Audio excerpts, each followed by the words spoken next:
ची काय माहिती?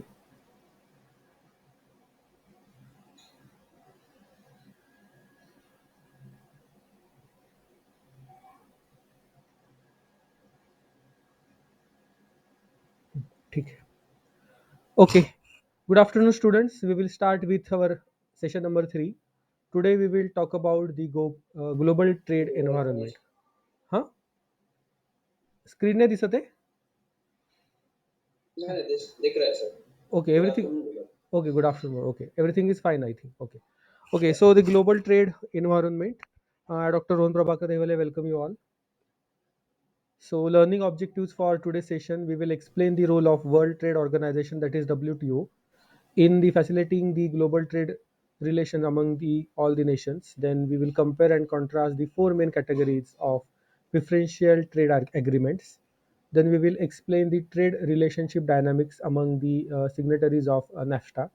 Then we will identify the main preferential trade agreements in Latin America and the key members of each. Then identify the main preferential trade agreement in Asia. Understand the rationale of the creation of both the European Union, that is EU, and the Eurozone. Then describe various activities of the key regional organization in the Middle East, as well as we will explain the issues for the global marketers wishing to expand in the countries in Africa. So we will start with the World Trade Organization and GATT. GATT means General Agreement on Tariffs and Trade. So way back in the year 2012 marks the 65th anniversary of the GATT, a treaty among the nations whose government agreed at least principles to promote the trade among the members. GATT was intended to be multinational, multilateral, and global initiative, and GATT negotiated did success in liberalizing world merchandise trade. GATT also an organization that handled over 300 trade disputes, many involving food, during the half century of existence. We will see few issues that recently WTO cases.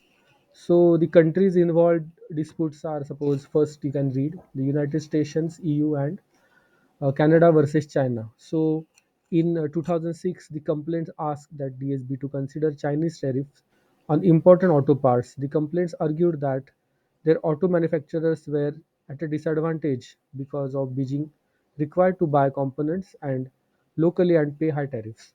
So similarly, whatever if in between the tariffs there are some problems between the nations, then WTO they try to resolve those problems. So GATT itself had no enforcement power. That is, the losing party in a dispute was entitled to ignore the ruling, and process of dealing the dispute sometimes stretched on for the years. Little wonder that some of the critics referred just GATT as not the what we have seen, but they are criticizing GATT as general agreement to talk and talk only. So no actions and only talking. The successor of GATT, that is WTO, that is World Trade Organization, come into existence on the January 1st, 1995, from its base in Geneva, Switzerland. The WTO provides a forum for trade-related negotiations among approximately its 153 members. The WTO staff of a neutral trade experts also serve as a mediator in the global trade disputes. The WTO, that is World Trade Organization, has a DSB, that is Dispute Settlement Body, that mediates the complaint concerning unfair trade barriers and also issue between WTO member countries. During the 60 days of the consultation period, parties to a complaint are expected to engage good faith negotiations and reach to in between resolution. If that fails, then complainant can ask DSB, that is this dispute settlement body, to appoint a three-member panel of a trade expert to hear the case behind the closed doors. After convening, the panel has the total 9 months within which they issue its ruling. The DSB is empowered to act on the panel recommendations. The losing party has the opinion of turning into a seven-member appellate body. If after due process a country's trade policies are found to be violate WTO rules, then it is expected to change those policies. The country has to change the policies. If changes are not forthcoming, WTO can authorize the trade sanction against the loser. Now, this table list out some of the recent cases that has been brought to WTO. You can read. Okay. Then the trade ministers representing the WTO members nations meet annually to work on improving the total world trade.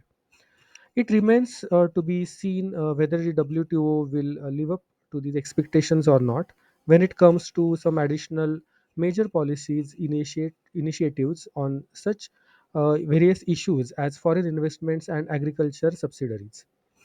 Now, just I will show you one more point that this Daniel Griswold, that is Center for Trade Policy Studies, that is Cato Institute.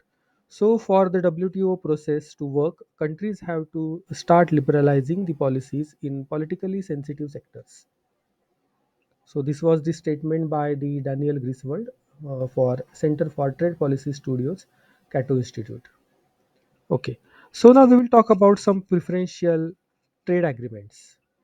The WTO promotes free trade on a global basis.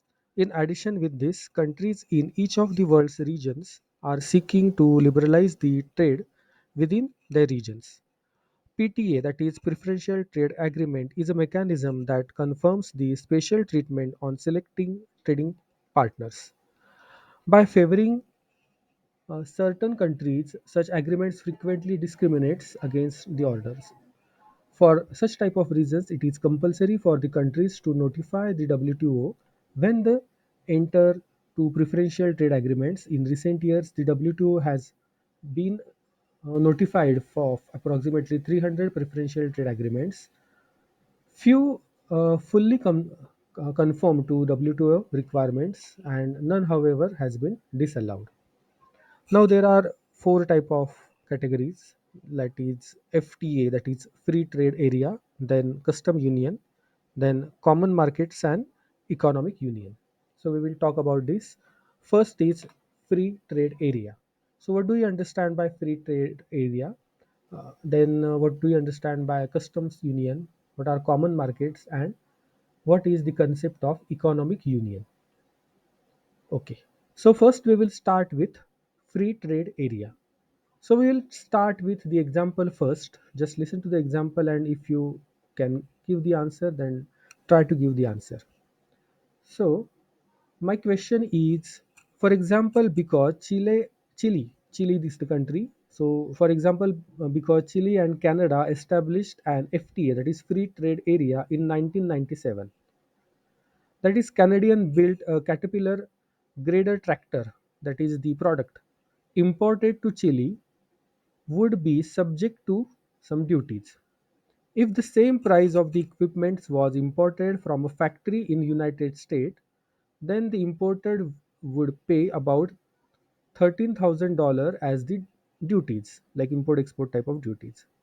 Could this Caterpillar send to US built tractor to Chile by the way of Canada, thereby allowing the importer to avoid the paying duty?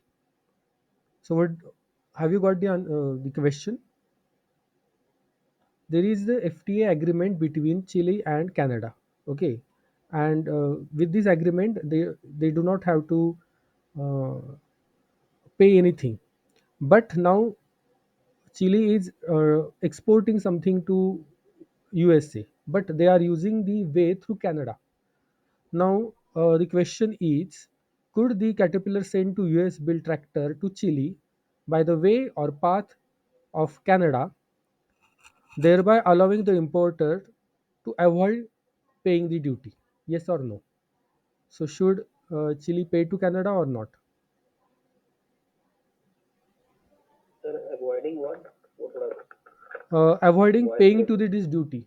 So this excise duty, etc., should be avoided or should be paid. Huh? Yes, yes.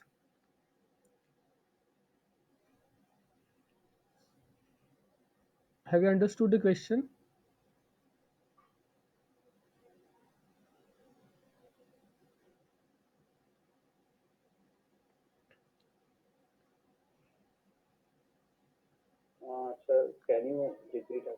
Okay, I will try, I will repeat. मी मराठीत वगैरे सांगू का नाही कळलं तर? का चालेल तसं काही नाही? If you are having any trouble in getting the question. Okay, there is FTA agreement between Chile and Canada. Okay, what is the agreement?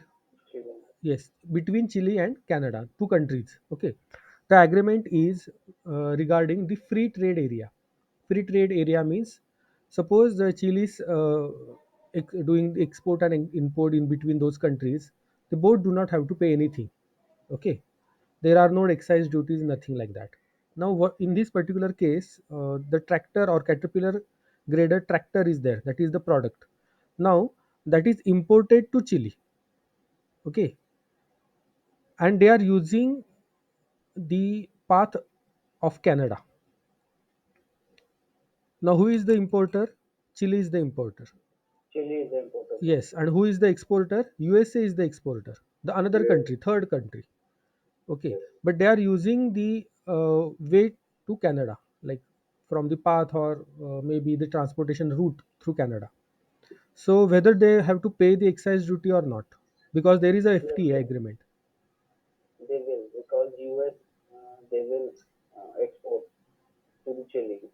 Okay, the answer here is no, because the tractor would bear the made in USA certificate of origin indicating the subject to the duty. Little wonder when that US agreement or US government negotiated its own bilateral free trade agreement with Chile that entered into force in 2003. Now, what is this FTA? FTA is the free trade area. That is, FTA is formed when two or more countries agree to eliminate the tariffs and other barriers that restrict the trade. When trading partners successfully negotiate a free trade agreement, that is FTA, the ultimate goal is which is have to give them zero duties on the goods across the borders between the partners. It creates the free trade area. In some of the instances, the duties are eliminated on the day of agreement that takes effect. In other cases, duties are phased out over a set period of time. Countries that belongs to FTA can maintain independent trade policies with respect to third country. Rule of origin discovers the important or importation of goods into member country with the lowest external tariff for transshipment to one or more FTA members with higher external tariffs. Now, customs inspector police the borders between the members. Now, just see this next exhibit. Just read this. You are having on the screen this example.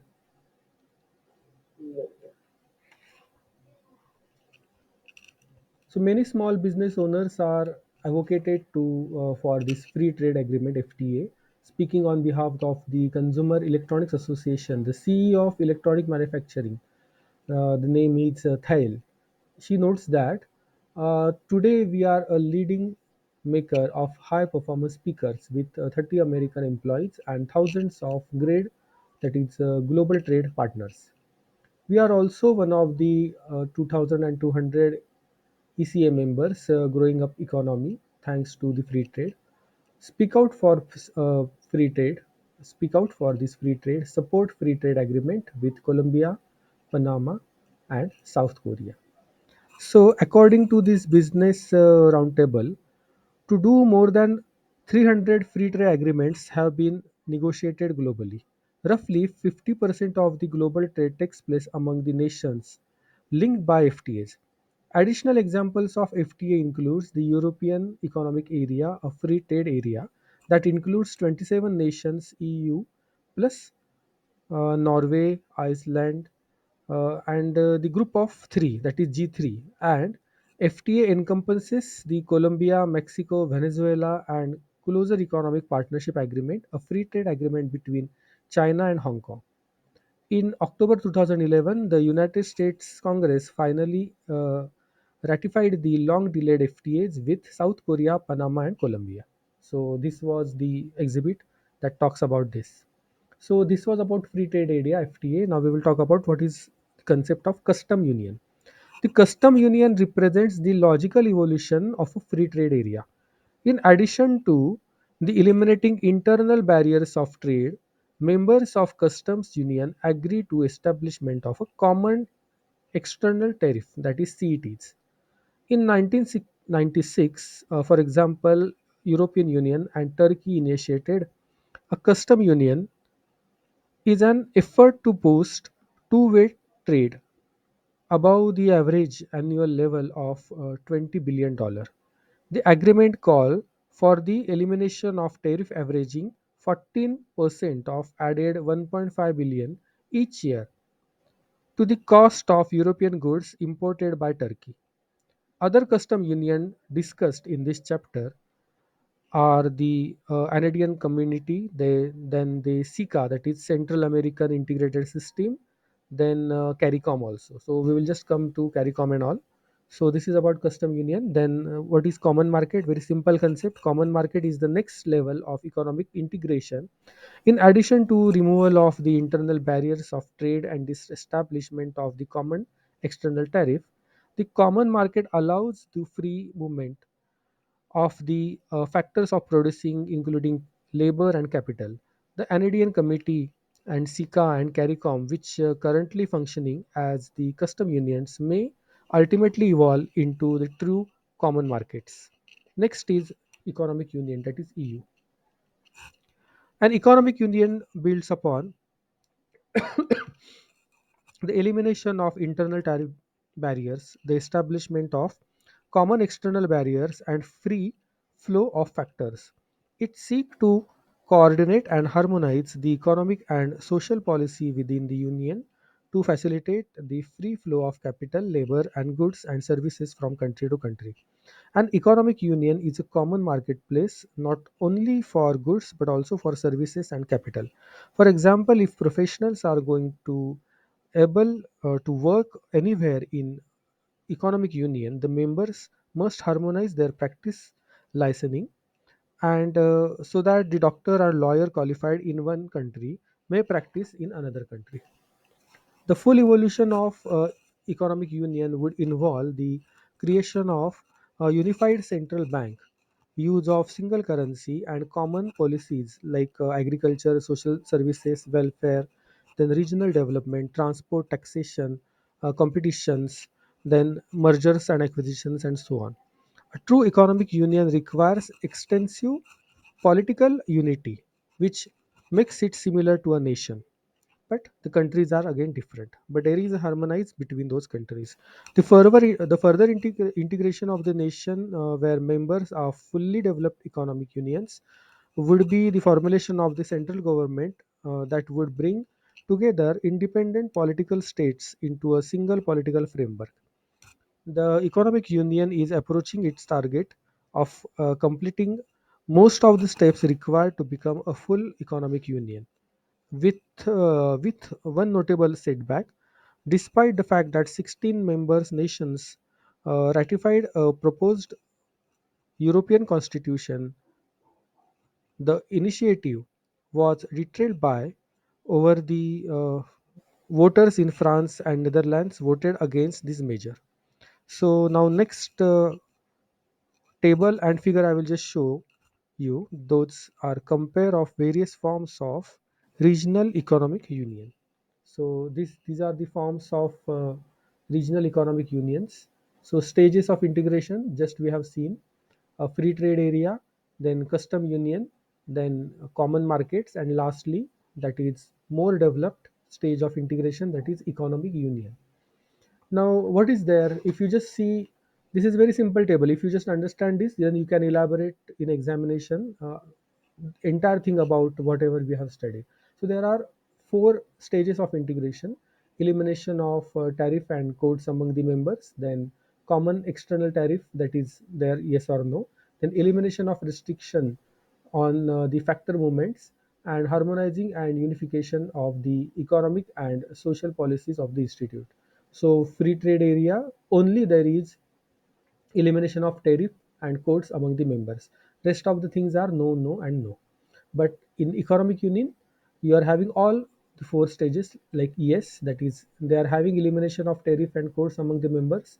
Also, up till they are having the harmonizing and unification of the economic and social policies and institutions. So I hope you understand. Then you can just say that this is the hierarchical of preferential trade agreement. So this FTA that abolish the tariff barriers, that is at bottom, and uh, economic union is at top. So this is hierarchy for preferential trade agreements. Any questions till now?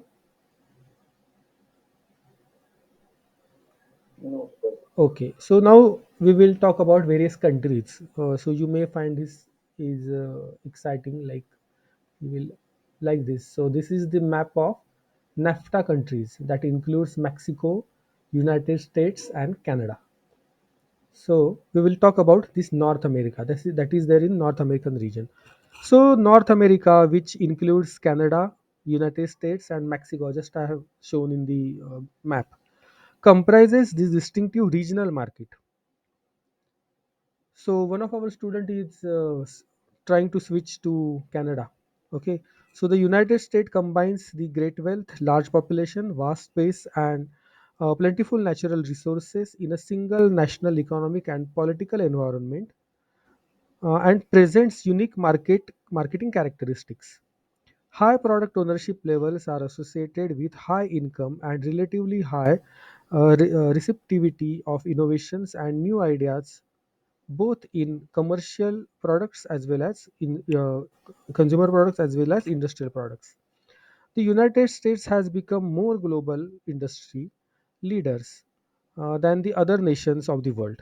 For example, US companies are the dominant producers in computers, then softwares, also aerospace, entertainment, medical equipments, and jet engine, such type of industry sectors. Now, back in 1988, the United States and Canada signed a free trade agreement, that is US Canada FTA, or also called as CFTA. And Canada US Free Trade Area formally come into existence in 1989. This helps explain the more of $400 billion per year in goods and services that flow between Canada and US, the biggest trading relationship between any two single nations. Canada take 20% of US exports, and US states buys approximately 85% of Canada's export. Now this next figure, this illustrates the economic integration of North America and Canada. Is number one trading partner of the United States. Mexico is at second, and China ranks third. American companies have more invested in Canada than in any other country. Many US manufacturing companies, including General Electric's IBM, use the Canadian operations as the major global suppliers for some of the product lines. By participating in the Canadian auto market, US automakers gain greater economy of scales. CFTA, which was fully implemented when all the duties were eliminated effectively in January 1998, is creating a true continental market for most other companies. Now we will just see. I will just show you the next figure, that is uh, NAFTA. In 1992, representatives of United States, Canada, Mexico concluded negotiations for the NAFTA, that is North American FTA, North American Free Trade Agreement. The agreement was approved by both the houses of US Congress and became effective on 1st January 1994. The result is FTA, Free Trade Area, with combined of the population roughly 450 million and total GDP of almost 16.5 trillion. trillion dollar. Now, why does NAFTA creates a free trade area opposed to a custom union or the common market? The governments of all the three nations pledged to promote economic growth through tariff elimination and expanded trade and investment. At present, however, there are no common external tariff nor having any restriction on labor and other factors movement has been eliminated. The issue of legal immigration from Mexico into the United States remain the continuous one. The benefits of the continental free trade will enable all the three countries to meet the economic challenges of the decade to come. The gradual elimination of barriers of the flow of goods, then flow of services, also investment between the companies, coupled with the strong protection of intellectual property rights. Intellectual property rights. What is included in intellectual property rights? Can anybody tell? When I say protection of intellectual property rights, that is IPR, then what is included in intellectual property rights?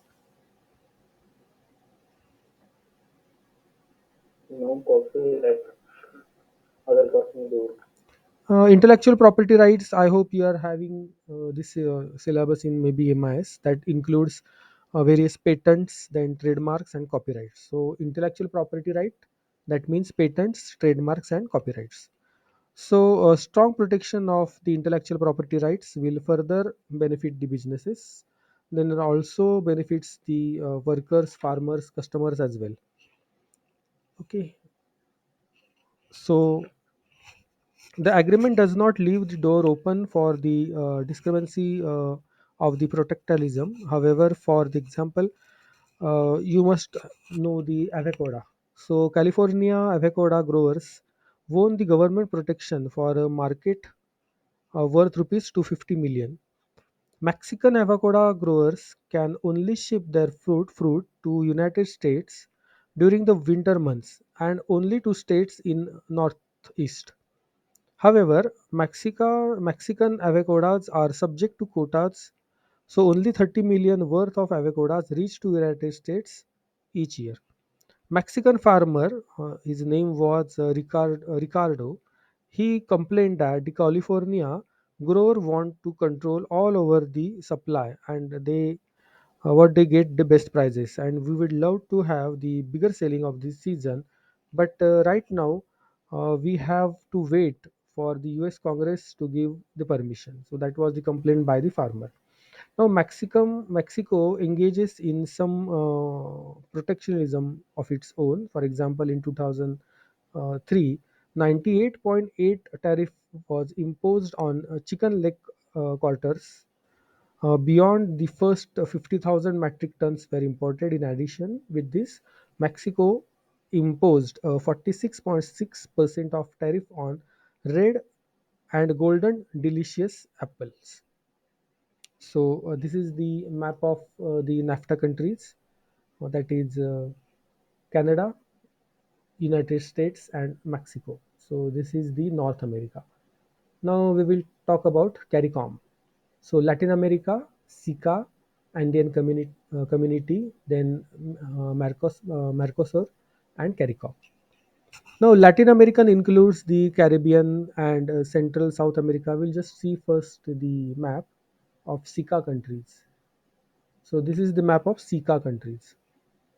Okay, that includes these many countries: Costa Rica, then El Salvador, then Panama, famous, and two, three more countries. So this Latin America includes Caribbean and Central and South America. Because of NAFTA, Mexico is grouped with the North America. The allure of Latin American market has been its considerable size and huge resource base. After a decade of no growth, creeping inflation, then increasing foreign debt and protectionism, and bloated government payrolls, the countries of Latin America has begun to process the economic transformation. Balanced targets are a priority of privatization is underway. Free markets, open economies, and deregulations have begun to replace the policies of past. In many countries, tariffs that sometimes reach as much as 100% or more have been lowered to only 10 to 20%. With the exceptions of Cuba, most of the elected governments in Latin America are democratic. However, there is a widespread of skepticism about the benefits of the participation fully into the global economy. As left leaning politicians such as Venezuela President Hugo become most popular, concern is growing that the free market forces may lose momentum in the region. Global corporations are watching the development closely. They are encouraged by import liberalization and prospect of the lower tariffs between the sub-region trading groups and the potential for establishment more efficient regional protection. Many observes envisions a free trade area throughout the hemisphere. The four most important preferential trading among in Latin America and Central American integration system, that is SICA, also the Andean community and the common market of the South, that is also called as Mercosur, and the Caribbean community and common market, that is CARICOM. So, what is the full form CARICOM? Caribbean community and common market. So, first we will talk about Central American integration system. So, what is this Central American integration system? So, Central America is trying to receive its common market, which was set up in the early 1960s. The five members, El Salvador, then Honduras, then it's very difficult to spell these names. El Salvador, Costa Rica, Panama, I know, and rest of the three. You just see these names. That all these countries decided in June 1991 to establish the Central American Common Market, that is CACM, Central American Common Market. Efforts to improve the regional integration gain momentum with the granting to observer status of Panama. In 1997, with the Panama as the member, the group's name was changed to SICA. Now, the next table, that is SICA income and population. Just look at this table. The Secretarial for the Central American Economic Integration, headquartered in Guatemala City, helps to coordinate the progress towards the true Central American Common Market. Common rules of the origins also adopted, allowing for more free movement of goods among the SICA countries. SICA countries agreed to conform to a CT of 5 to 10 20% of most of the goods in the mid 1990s. Many tariffs had previously exceeded to approximately 100%. Starting in 2000, import duties coverage to the range of approximately 0 to 15%. Implementation of the Central American Trade or Central American Free Trade Agreement with the United States created a free trade that is known as DR-CAFTA that includes five SICA members, uh, including all these five. Only Panama was excluded. Okay, plus the dominant Republican implementation has been slow, but some of the changes has been already taken. For example, 80% of the U.S. goods and more than half of the US agricultural products can now be imported to Central America on a duty free basis. Benefits to the Central American companies include a streamlining of the export paperwork and adoption of an online application process. The region will attract more direct investment or more direct foreign direct investments as foreign companies are reduced to risk thanks to clearer rules. In addition to this, a significant number of companies in Central America operated as the shadow economy, with many commercial transactions are going reportedly. Government tax revenues should increase as community join the formal economy to take advantage of CAFTA benefits. Despite of this progress, attempts to achieve the integration of Central America has been described as uncoordinated, insufficient, and very costly. Tariffs still exist on the export and import, such as sugar, on coffee, and alcoholic beverages. For example, that are also produced in importing country, as the Guatemalan analyst remarked more than one decade ago that only when I see Salvadorian beer on sale in Guatemala and Guatemalan beer sell on EI Salvador, I will believe that the trade liberalization or integration is a reality. So that is not happening. Now, next is so this is the map of Andean Andean community. So these all Andean community it is based in South Africa. Sorry, South America. So these countries are Colombia, Ecuador, Peru, and Bolivia. Okay. So the Andean community that is communicated that we have seen uh, in this table. Now we will just see these figures also. So these are the four countries. Those are Andean community income and population. So Andean community was formed in 1969 to accelerate the development of the members state in Bolivia, Chile, Colombia, Ecuador, Peru, Venezuela through the economic and social integration. Chile withdrawals from this in 1976. The remaining five members agreed to low tariff and intra-group trade and to work together to decide what products of each country they should produce. At the same time, foreign goods and the companies were kept out as much as possible. One Bavilion described the unfortunate result of this lack of competition in the following way that we had agreed, but you buy our overpriced goods and we will buy yours.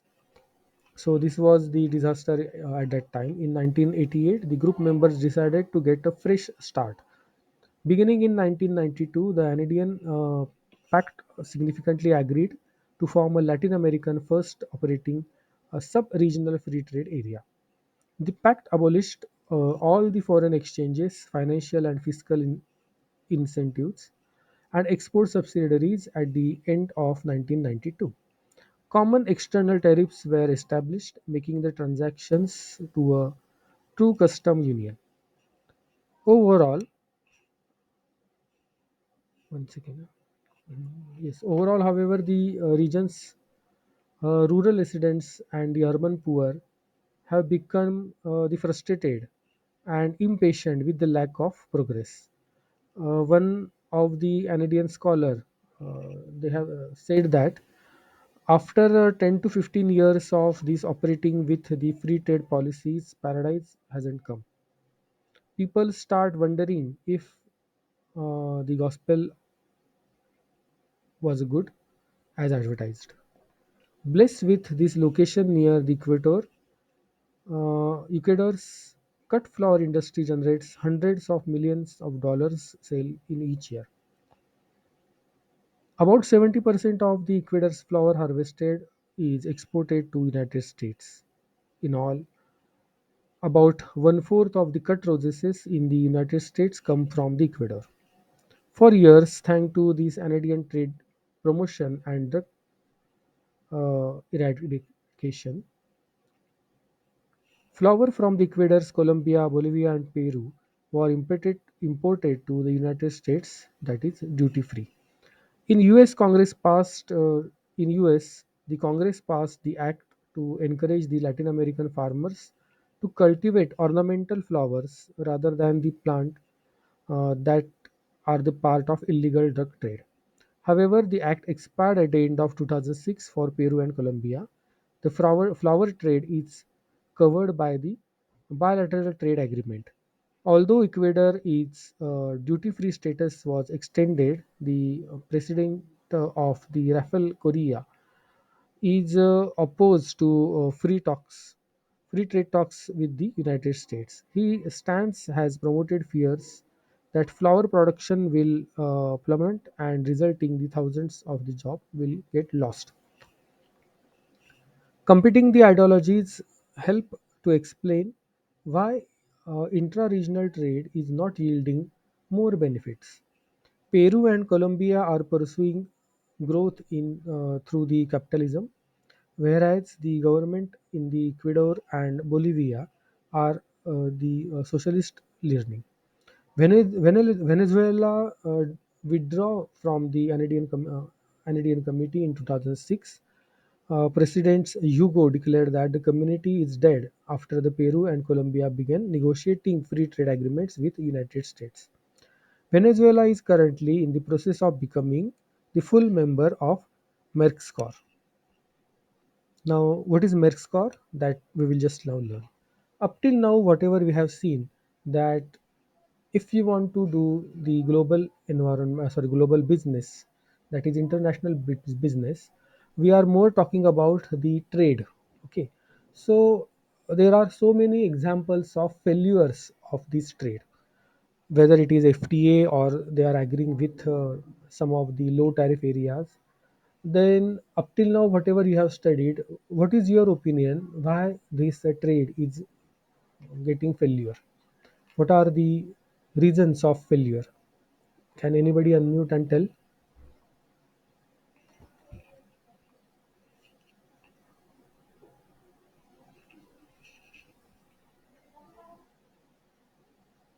Okay, you can think and you can tell later on. I hope you are listening and you are not sleeping. Okay. Yes, sir. Okay. So this was the one of the code by the Argentina's Abeki consultancy. The name again, these are very difficult to spell out this name. Mauricio Claveria. Okay, what he said, the boom in the export of commodities to the countries such as China and India has led to the emergence of Latin American countries with a larger customer demand. Agreements such as Mercosur facilitates the trade within the region of products with higher level of value added. Now, this what is this Mercosur? Common markets of South Mercosur. First, we will see which are various countries those are associated with this Mercosur. Here I have written, but still we will see this. Okay, so Mercosur, income and population, and here we will talk about this. Now, in March 2011, marked as the 20th anniversary of the signing of the auction treaty. The treaties the treaty signified the agreement of by the government in of the Argentina, Brazil, Uruguay to form the common market of South, that is called as Mercosur. That just we have seen in these figures. The four countries agreed to begin the phasing of the tariff from January 1995. Internal tariffs were eliminated and cities of the 20% of the less established. In theory, goods, services, and factors of production will ultimately move freely throughout the member of the countries. Until this goal is achieved, however, Mercosur will actually operate as the customs union rather than the true common market. Today, about 90% of the goods are traded freely. However, individual members of Mercosur can change both internal tariff as well as external tariff when it suits the respective government. Much depends on the successful outcome of this excitement in regional cooperation.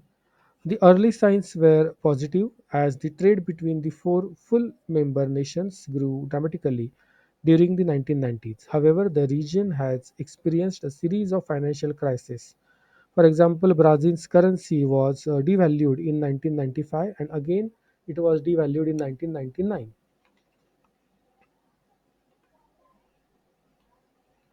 So we will talk more about this Mercosur. Argentina provides a case study in how a country can emerge from the economic crisis as a strong global competitor. Argentina's economy minister responded to the financial crisis in 2001 and 2002 by implementing emergency measures that included 29% of the currency devaluation for exports and transactions. Argentina was allowed to break from the CT and raise duties on the consumer goods. The crisis had a silver lining, that is, virtual overnight.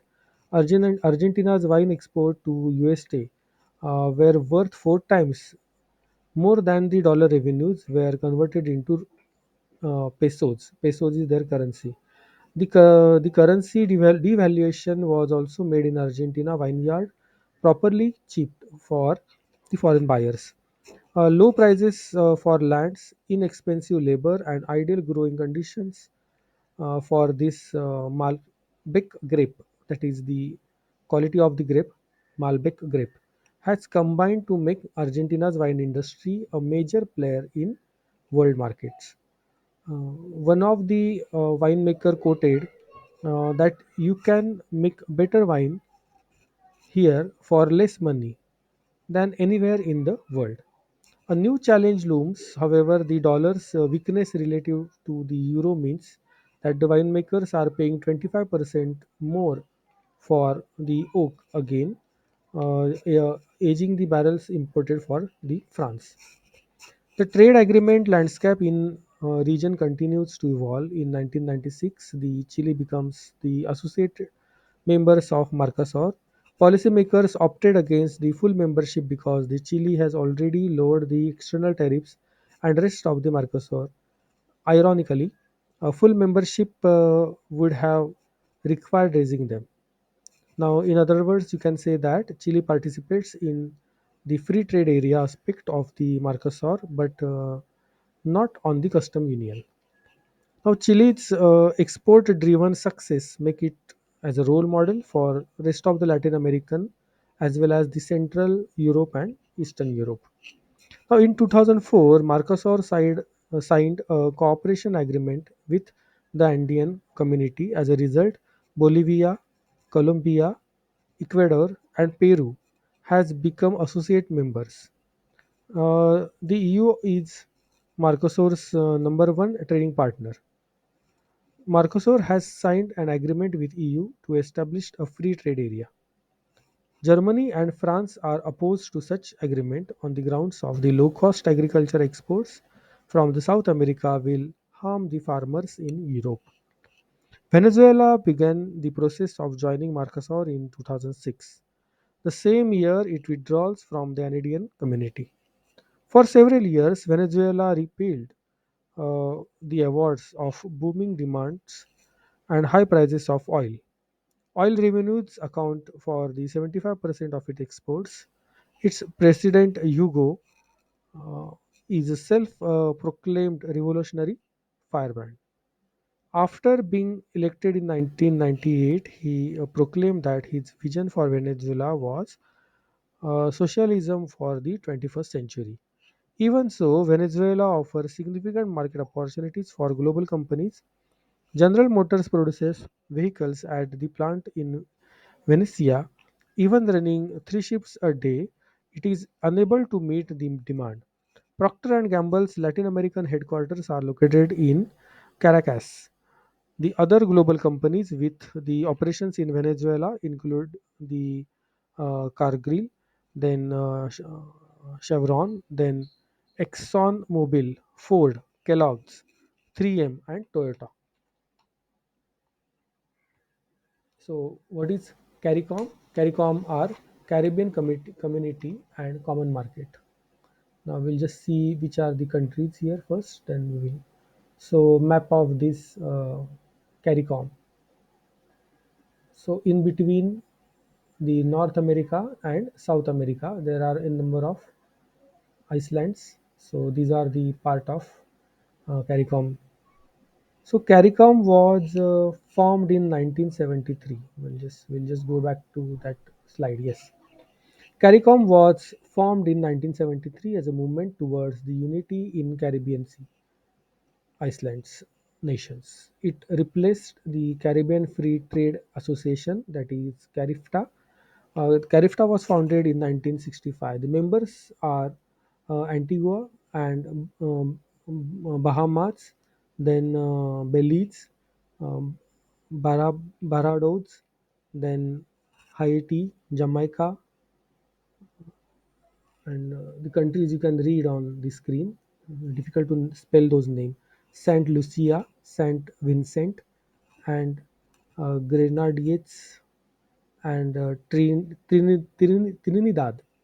Yes, Trinidad, and Tobago. Okay, so these are the countries. The population of the entire 15 members CARICOM is about 15 million people. There are disparate levels of the economic development can be seen by comparing the GNI per capita in Dominica and Grenada with that of the Haiti, that we will just see in this figure. To date, this CARICOM main objective has been to achieve the deepening of the economic integration by means of Caribbean Common Market. However, CARICOM was largely stagnant during the first 2 decades of its existence. At its annual meeting in July 1991, members of the countries agreed and speed integration a custom union was established with some common external tariffs. At the end of 1998, the summit meeting, leaders from the 15 countries agreed to move quickly to establish an economic union with the common currency. A recent study of the issues has suggested, however, that limited extent of intra-genuine trade would limit the potential gains from the lower transactional cost. If the original 1973 treaty were revised, then CARICOM nations could qualify for the membership in a proposed FTA, Free Trade Areas for the Americas, that is FTAA. As on author, the Prime Minister of the Barbados explained that the old treaty limited the movement of the capital, skill, and businesses in the region. The treaty has to be changed so the regional trade policies can be widened to deal with the FTAA and EU. And such matters, bilateral investment treaties, the intellectual property rights, and trade and in services. The English speaking CARICOM members in the Eastern Caribbean are also concerned with defending their privileged trading positions with the United States. The status dates to the Caribbean Basin Initiative, that is CBI. CBI means Caribbean Basin Initiatives of 1984, which promoted the export production of the certain products by providing free duty US market access to total 20 countries, including the members of CARICOM. Recently, the Caribbean Basin Initiative's members requested that CBI be expanded. The Caribbean Basin Trade Partnership Act, which went to be on effect from October 1st, 2000, exempts the textile and apparel exports from the Caribbean to United States from duties and tariffs. CARICOM is shown in this particular map. Now, what is current trade related issues? One of the biggest trade related issues in the Western Hemisphere is creating of a free trade area of the Americas, that is FTAA. However, leaders in several Latin American countries, Brazil in particular, are frustrated by Washington's tendency to dedicate trade terms that will benefit specific interest in United States. For example, bipartisanism coalition of the US policymakers favors the inclusion of the labors and other trade related requirements in the trade treaties such as FTA. Labor law enforcement was included in the text of the free trade agreements that United States signed with Jordan and Morocco. However, several Latin American leaders are opposed to including the lower standards of FTAA. Now, Brazil and its Mercosur partners are advocating a slower three-stage approach to negotiate with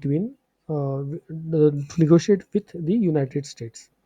The first stage would include the discussion of business facilitation issues such as standardization custom forms and industry deregulation. The second stage would focus on dispute settlement and the rules of origin, and the third stage will focus on the tariff. Meanwhile, as previously noted, Mercosur, CARICOM, SICA, and Andean Community are taking steps towards further intra-regional integration and aligning with the European countries. Now, we have seen most of the countries in North America, South Africa, and in between. Now, we will go to the Asia Pacific, that is Asian countries. So, Asia Pacific, the Association of Southeast Asian Nations, ASEAN. So, that is called as South uh, Asian, ASEAN. So, the Association Southeast Asian Nations, that is called as ASEAN, was established in 1967 as an organization for economic, political, social, and cultural cooperation among its member countries. Brunei, Indonesia, Malaysia, Philippines, Singapore, Thailand were the original six members. Vietnam became the first communist nation in the group when it was admitted to the ASEAN in July 1995. Cambodia and Laos also admitted in the organization's 30th anniversary meeting in July 1997. Burma, that is known as Myanmar by ruling the military junta, joined in 1998 following the delays related to country's internal politics and human rights records. Now, the original six members, sometimes referred as ASEAN 6. Just you can look out this figure. Indonesia, Singapore, Malaysia, Brunei, then Vietnam, Cambodia, Thailand, and Laos, Myanmar. So all the countries in Pacific Ocean. Okay. So individually and collectively, the ASEAN countries are active in regional and global trade. ASEAN's top trading partners include the Japan, EU, China, and United States. A few years ago, Asian officially released the board common goals were not enough to keep the association alive. Although the Asian member countries are geographically close, they have historically been divided into many respects. One problem was the strict need of concern and conscience among the team members before privilege proceeding for any type of cooperation efforts. The Asian Free Trade Area, that is AFTA, has finally become a reality thanks to the recent progress in achieving the international tariff reproduction among the six founding Asian members. The Asian leaders are now working to establish a fully integrated single market Asian economic country. Uh, so this is the Asian income and population you can see. Recently, Japan, China, and Korea are also informally added as a group member on the roster. Some observe it called them as Asian plus three. These three are Japan, China, and Korea. When the roster expanded, again included Australia, New Zealand, and India, it was dubbed as ASEAN plus six. The latter is working on to the establishment as the East Asian communities, with the first step being the establishment of East Asian Free Trade Area. Also, China's participation has met some of the oppositions. China dynamic growth and increasing power in these regions required respond. Uh, Rodolfo served the Asian Secretary General from 1998 to 2000 has noted approximately a decade ago that you can either close yourself off from China and crouch in fear or engage more closely, although some industries will get hurt. The overall impact of both China and ASEAN would be beneficial. Okay. In again 1st January, we have seen 1st January at many times. In 1st January 2010, marked as the formal establishment of the new China ASEAN FTA, encompassing approximately 1.9 billion people. The new FTA removes the tariff on 90% of the trade goods. Overall, FTA should benefits the entire region. Malaysia, for example, should experience the increase of commodity exports such as palm tree and rubber. However, some Asian industry sectors could also be hurt by flood and low-cost Chinese imports. Thailand's leaders are also concerned about the impact on the global steel and textile industries that have been asked for a delay in lifting the tariffs. Singapore represents a special case among the Asian nations. In fewer than 3 decades, Singapore transformed itself from a British colony to a vibrant 24 square mile industrial power. Singapore has extremely efficient infrastructure. A port of Singapore is the world's second largest container port, that is, Hong Kong is at number one. The standard of living second in the region, only to Japan. Then Singapore 5 million citizens played a critical role in country's economic achievements by readily accepting that nation is the country with the most knowledge will win. The global integration. Now, excellent training programs and approximately 94% of the literacy rate have helped why Singapore has more engineers per capita than United States. Singapore's Economic Development Board has also actively recruited business interest in the nation. The manufacturing companies has been attracted to Singapore. Read like who's who of global marketing includes HP's, IBM's, Philip and Apple in all. More than 3,000 companies have operated an investment in Singapore. Singapore alone accounts for more than approximately one third of the trading of the US activities with Asian countries. US exports to Singapore in 2010 was totally approximately $39 billion and imported was totally $27.1 billion. Singapore is closely tied with its neighbor. More than 32% of the imports are re-exported to other Asian countries. Singapore's effort to fashion a civil society has gained the country some notoriety.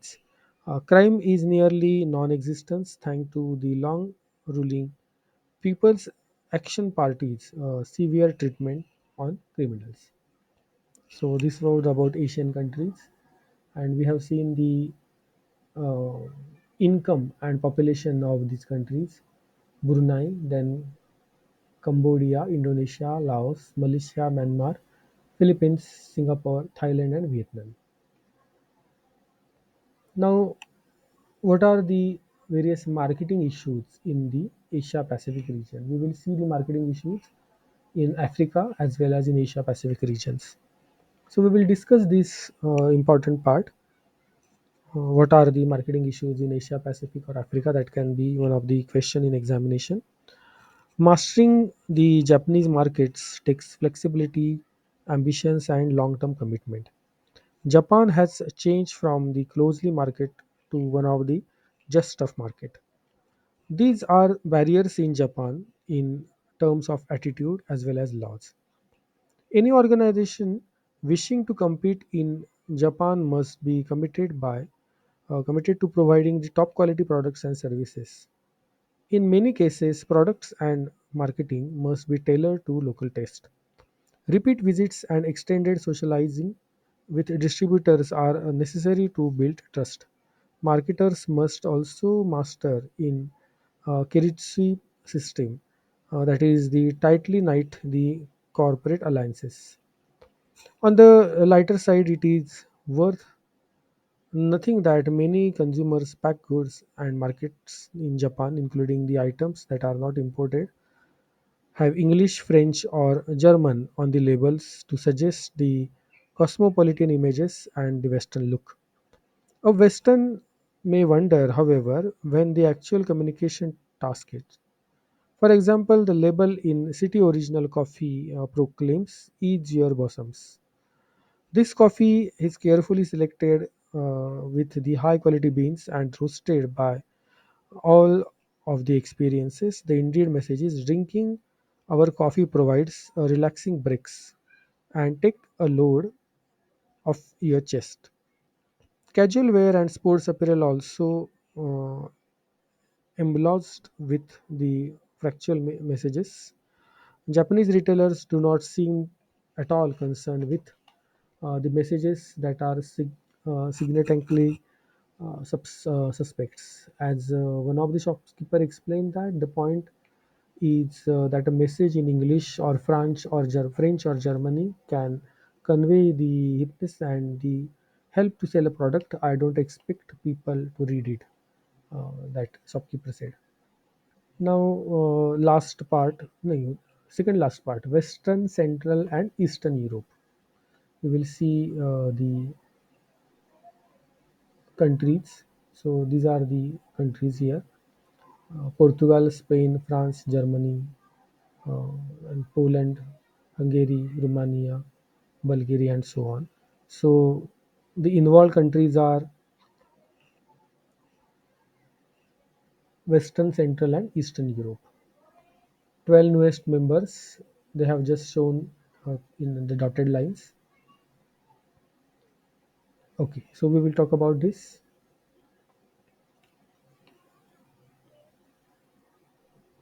Yes, first we will talk about Western, Central, and Eastern Europe. Then we will talk about European Union, that is EU.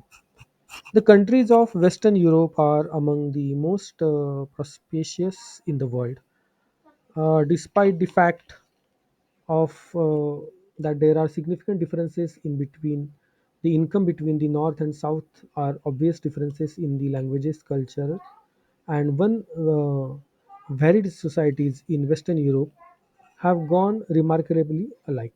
Still, enough differences remain the many observers to Western Europe in terms of three tiers. Many Britons view themselves as somewhat apart from the rest of the continent. The Euroscepticism is widespread and the country still has problems finding common ground with the historical rivalry with the Germany and France. Meanwhile, across the English Channel, Greece, Italy, Portugal, and Spain have struggled mightily to overcome the stigma of being labeled as club-made nations or peripheral economies, and other derogatory descriptions by their northern neighbors. Indeed, as noted in the few of the cases, these southern European countries are at the central of the debt crisis, sovereign debt crisis.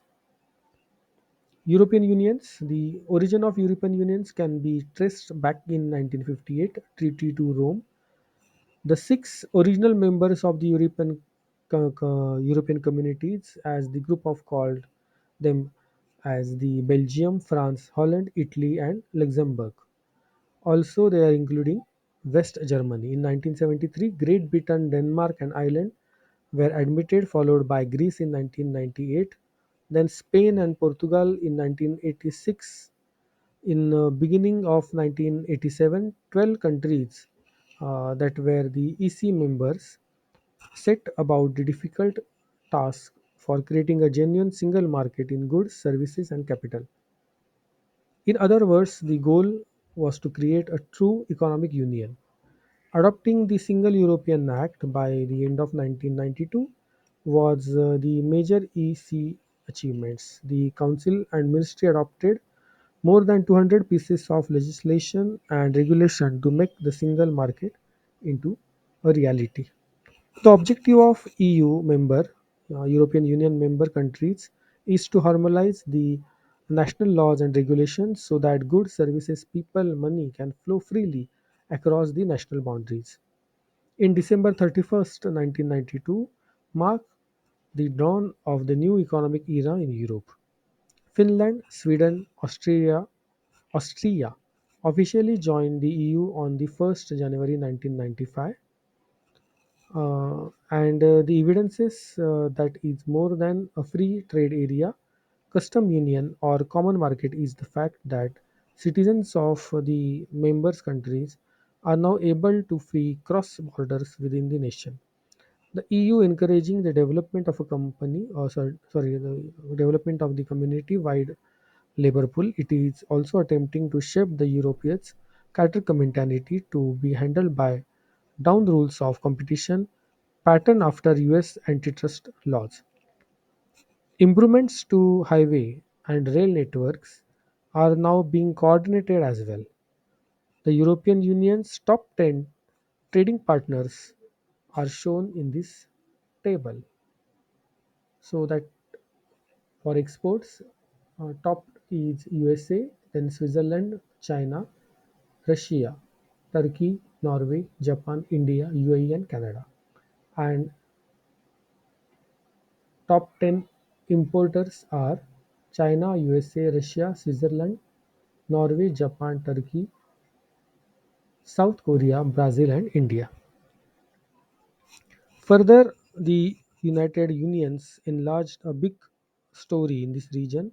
Cyprus and Czech Republic, Estonia, Hungary, Poland, Latvia, Lithuania, Malta, and Slovak Republic and Slovenia become full EU member on 1st May 2004. In 2007, Bulgaria and Romania joined.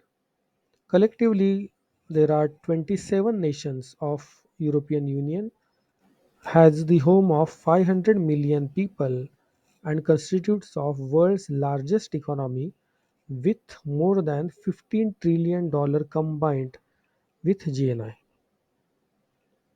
The map of GNI, I will just try to show you. Yes. In 1991, the Netherlands Treaty set the stage for the creation of the economic and monetary notions that includes European Central Bank and single European currency known as euro. In May 1998, Austria, Belgium, Finland, Ireland, Netherlands, France, Germany, Italy, Luxembourg, Portugal, and Spain were chosen as the 11 charter members of the Eurozone. The single currency era, which begins in January 1999, has brought many benefits to companies in the Eurozone, such as eliminating the cost associated with the currency conversion and exchange rate of uncertainty.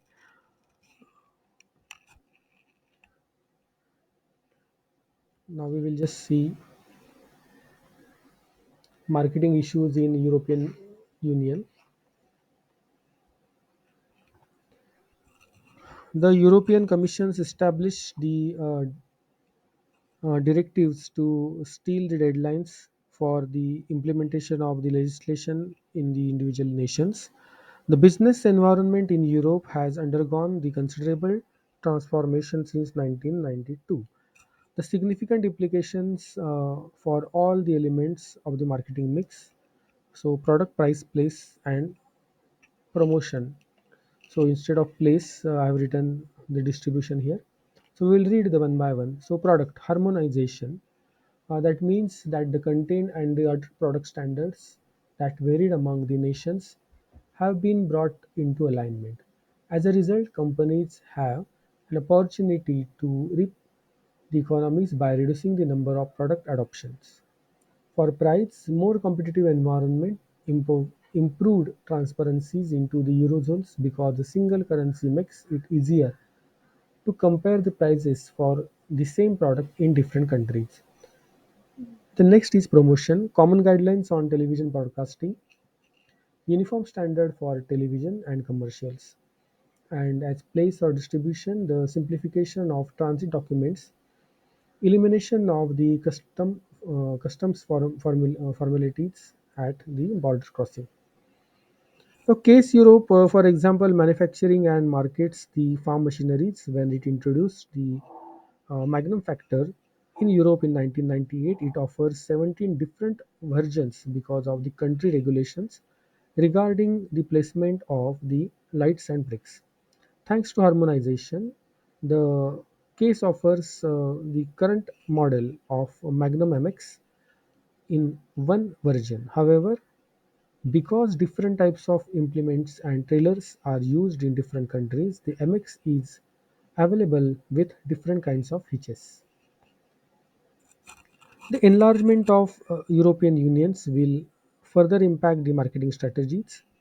For example, food safety laws in European Union are different from those in some of the Central European countries. As a result, Coca-Cola had delayed launching its Powerade soft drink and other beverage products.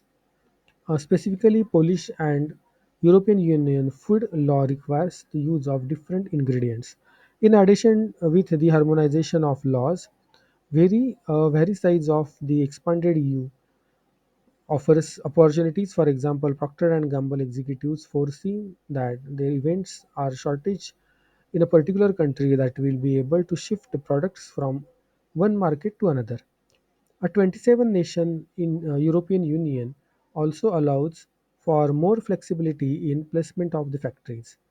There also be challenges. For example, South American bananas grows now face 75% of tariff on exports to the new European Union countries. Previously, the tariff on bananas were virtually of non-existence. Also, because of the tariff and quotas protect sugar production in the European Unions, both consumers and food producers such as Kraft will face the rising cost. Because they are in the transition, the marketers of the Central and Eastern European presents interesting opportunities and challenges. Global companies view the region as the important new source of growth and first company to penetrate the country market often emerges as the industry leader. Exporting has been favored as the market entry mode, but direct investment in the region is one of the rights. With the wages rate with the wages rate much lower than those in Spain, Portugal, Greece, the region offers attractive locations for low-cost manufacturing. The consumer products distribution is a critical marketing mix element because of availability as the key to sell. Uh, Now we will talk about the Middle East. So Middle East countries contain Bahrain, Kuwait, Oman, Qatar, Saudi Arabia, and UAE, United Arab Emirates. The Middle East includes total 16 countries: Afghanistan, Bahrain, Cyprus, Egypt, Iran, Iraq, Israel, Jordan, Kuwait, Lebanon, Oman, Qatar, Saudi Arabia, Syria, and UAE. Now, UAE includes Abu Dhabi and Dubai, and also ENM. The majority of the population is Arab, and the language percentage is Persian, and a small percentage is Jewish. Persian and most Arabs share same religions or similar religions, beliefs, and Islamic traditions, making the population of total 95% Muslim and 5% of Christian and Jewish. Despite this apparently homogeneity, many differences exist. Middle East countries are distributed across the index of economic freedom discussed that we have discussed already, and Bahrain ranks the highest in terms of freedom at 16. Kuwait, Saudi Arabia, and UAE are clustered into mid 50s. Moreover, the Middle East do not have the single societal type of typical belief, behavior, and tradition. Each capital and major city in the Middle East has a variety of special groups that can be differentiated on the basis of region, social class, education, and degree of wealth. The price of the oil derives business in the Middle East. Seven of the communities have the high oil revenues. Those includes Bahrain, Iraq, Iran, Kuwait, Oman, Qatar, and Saudi Arabia. Holds the significant world oil reserves. Oil revenues have widened the gap between the poor and rich nations in the Middle East and has the disparities contribution in the political and social instability in that area. Saudi Arabia, a monarchy with 22 million people and 25% of the world known oil reserves, remain the most important market in this particular region. Now, in 2011, I'll just see, yes, the corporation councils of the Arab states of the Gulf. Before that, I will just tell you one example. In 2011, the region was rocked by the demonstration and protest that has been described as the Arab Awakening or the Arab Spring. Now, here the government of Tunisia and Egypt were overthrown. The civil war broke down in Libya and Syria region, that cracked by the insurgent activities. Elsewhere in the region, leaders were forced to make the economic and political concessions. Now, prior to these upswings, the Syria has been a case study for Lopez to changed coming in Middle East, citing the China's success at opening its economy while maintaining a social control over that particular period.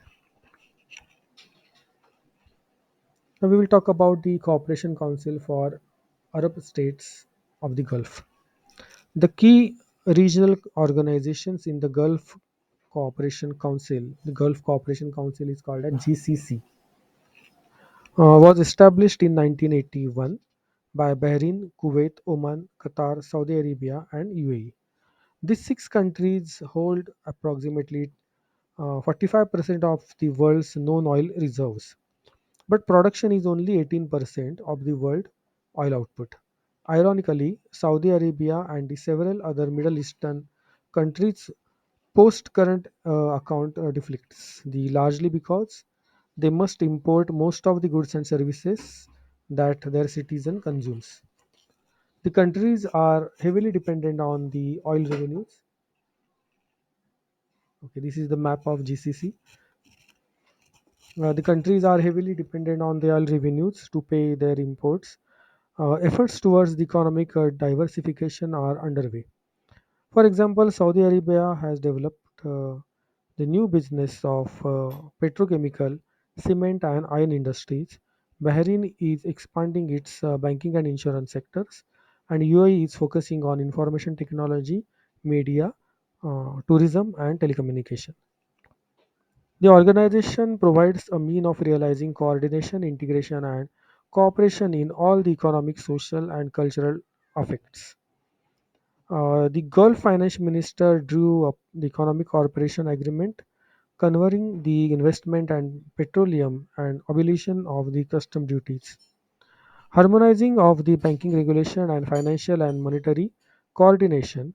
GCC Committee coordinates trade development in the region, industrial strategies, agricultural policies, and uniform petroleum policies and prices.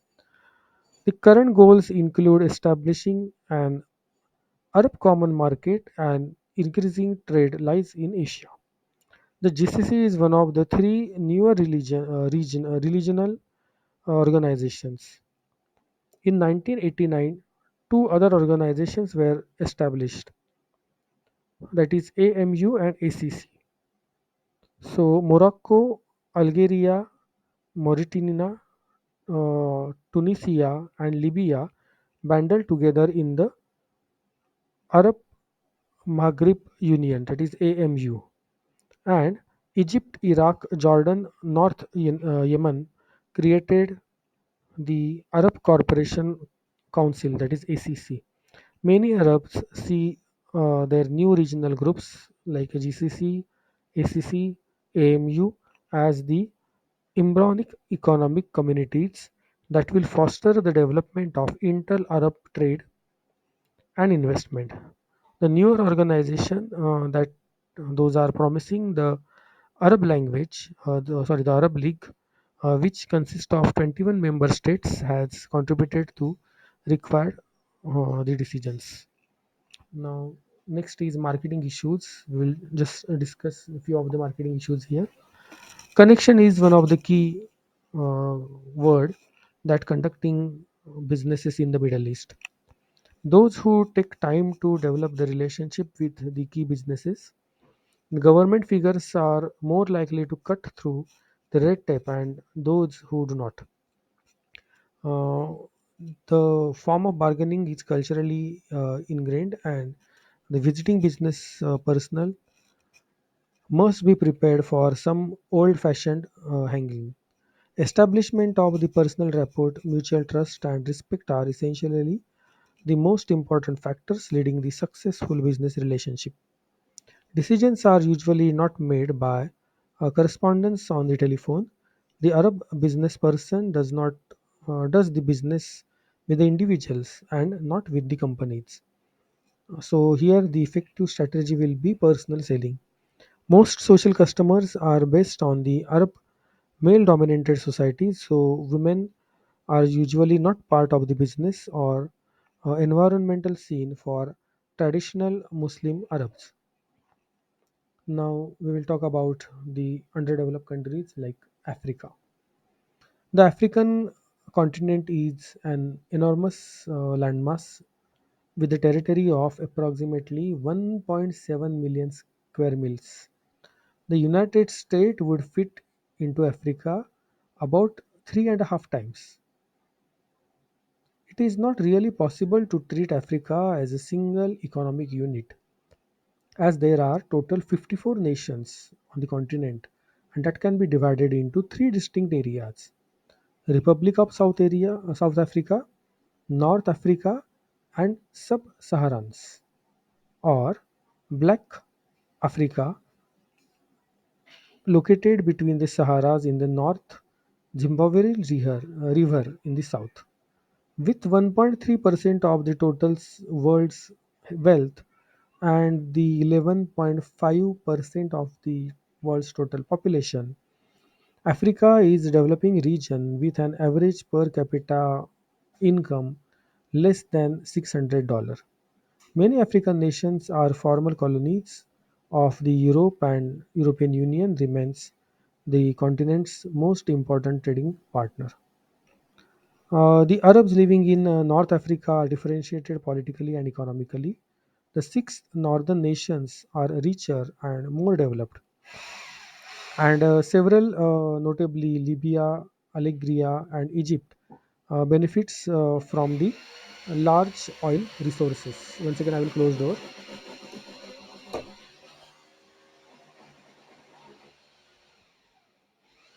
The Middle East, the Middle East and North America, sorry, the Middle East and North Africa are sometimes viewed as the regional entity known as MENA. As the oil prices have soared, the International Monetary Fund, that is IMF, is encouraging the MENA policymakers to invest the petrodollar windfall in infrastructure improvements as a way of sustaining economic growth. Most governments in this area are working to reduce the reliance of an oil revenues and their public aid levels. The economies of the non-oil based emerging MENA countries, which include Jordan, Lebanon, Morocco, Tunisia, and has one of the formed in the recent years. So this is ECOWAS. ECOWAS means Economic Community of West African States. That is called as ECOWAS. So these countries are involved. So income and population is given here. The Treaty of the Lagos Establishment in Economic Community of the West African States, that is ECOWAS, was signed in May 1975. by total 16 states with the object of promoting trade, cooperation, and self reliances in the South Africa. The members here are Benin, then Burkina Faso, Cape Verde, Cote d'Ivoire, the Gambia, Ghana, then Liberia, Mali, Nigeria, Senegal, Togo, and so on. So in 1980s, the member countries agreed to establish a free trade area for the unprocessed agricultural products and handicrafts. Tariff on the industrial goods were also to be abolished. However, there are some implementation delays. So just see the map of the SAT, South African developed countries and the ECOWAS. Just now we have seen the ECOWAS and such a large continent of Africa. So after that we will move towards East African Community. East African Community is a small part that includes that includes the countries like Burundi, then Kenya, Rwanda, Tanzania, and Uganda. So Kenya, Uganda, Tanzania, Rwanda, and Burundi are the five nations that comprise the world's newest common market. The East African Community origins date back more than 40 years, but it has been only been since 1999 that substantial progress has been made towards the integration and cooperation. Today, the East African communities has evolved through the several of the stages listed in this particular table. In 2005, a custom union was implemented. The formulation of the common markets in 2010 resulted the first free movement of the people, goods, and services and capital within the community. Members are also intended to move swiftly to establish the economic union. The first step will be creating a monetary union in 2012. A common currency will be introduced in 2015, and there is even talk about the forming a single nation. As an observer noted that the idea of United States of East Africa is less far-reaching than it was before. Now, last two parts. First, we will talk about these uh, SADC, South African Development Communities. So, Angola, Botswana, then Democratic Republic of Congo, so many Namibia, Zambia, Zimbabwe, Tanzania, Switzerland, South Africa. These countries are involved here. So, what are the various marketing issues in South Africa? So, this is the last part, marketing issues in Africa. Then we will stop with the summary. So, in 2000, the US President George Bush signed the African Growth and Opportunities Act, that is called as AGOA, not AGOA, into the law. You can see that in www.agoa.gov, that was created with the theme of trade, not aid. The law designed to support the African nations to make significant progress towards the economic liberalization. Economies will find it easier to gain the access to financing from the US Import Export Bank.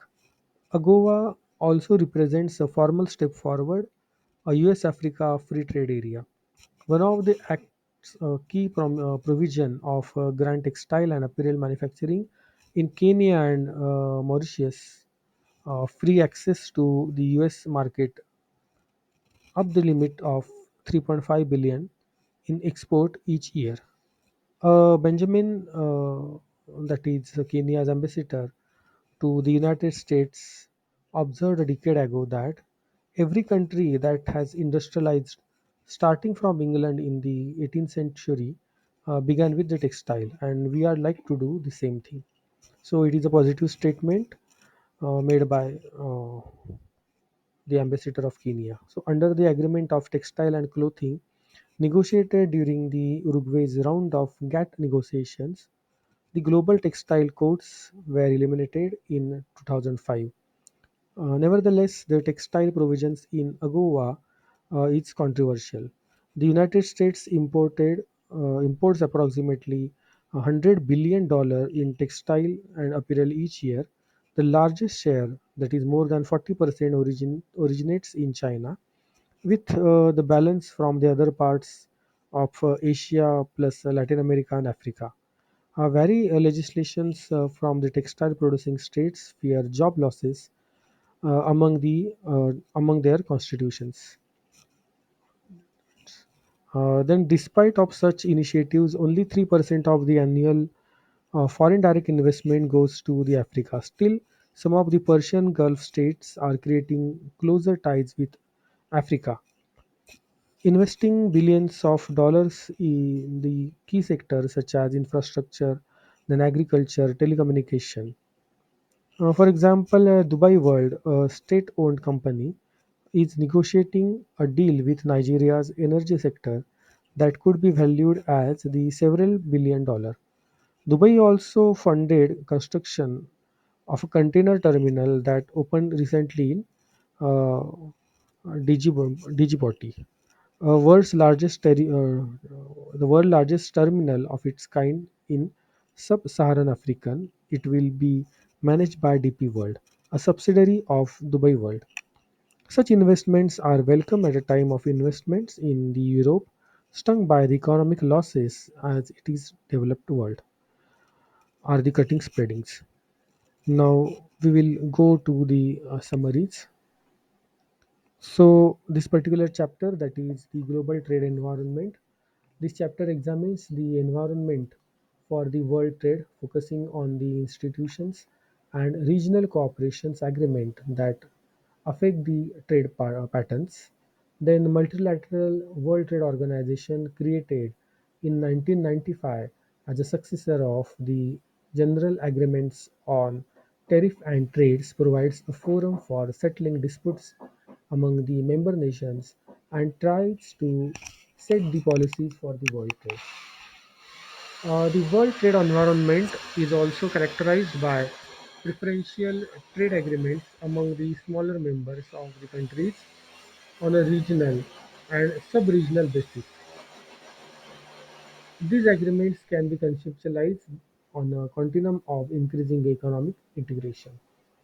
Then we have seen FTA. So free trade areas, such as one of created by North American Free Trade Agreement, it is NAFTA, represents the lowest level of economic integration.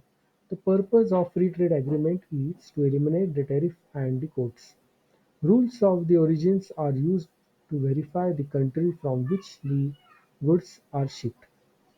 The custom union, such as Mercosur, represents a further degree of integration in the form of common external tariffs. A common market, such as Central American Integration System, that is CICA, and the East African Community, restriction on the movement of labor and capital are eased in the effort of further increased integration. And economic union, such as European Union, the largest level of economic integration is achieved by unification of economic policies and institutions.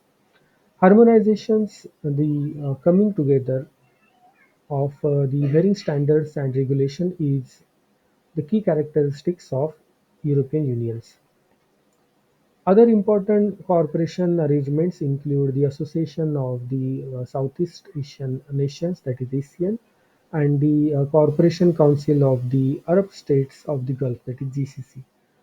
In Africa, the two important cooperation agreements are the Economic Community of West African States, that we have seen ECOWAS, and the South African Development Communities, that is SADC.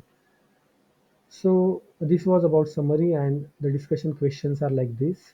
Explain the role of World Trade Organization, why the Doha round of the trade talks, then discuss or describe the similarities and differences between a free trade area, a custom union and a common market, and the economic union. Give example of each. So second, you can say as an important question for your examination. Question number 2. Then the creation of the single market in Europe has led to harmonization. What does it mean? How does harmonization affect a company's global marketing strategy? Then, what are the criteria for joining the Eurozones?